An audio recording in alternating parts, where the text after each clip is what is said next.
عبده ورسوله أما بعد فأعوذ بالله من الشيطان الرجيم بسم الله الرحمن الرحيم لن تنالوا البر حتى تنفقوا مما تحبون صدق الله العظيم قال رسول الله صلى الله عليه وسلم إذا مات الإنسان انقطع عنه عمله إلا من ثلاثة إلا من صدقة جارية أو علم ينتفع به أو ولد صالح يدعو له رواه أبو داود أو كما قال النبي عليه الصلاة والسلام. All compliments, all physical prayer and all monetary worship are for Allah. Peace be upon you, O Prophet, and Allah's mercy and blessings. Peace be upon us and righteous slaves of Allah subhanahu wa ta'ala. I bear witness that no one is worthy except of Allah subhanahu wa ta'ala. In the name of Allah, the most gracious, the most merciful, my Lord, expand me my breast is my task for me. Remove the impediment from my speech so they may understand what I say.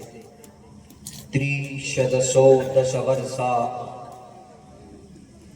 bharyo nigne vandikam ekavimshatir varshava sapra varshavaapnuyat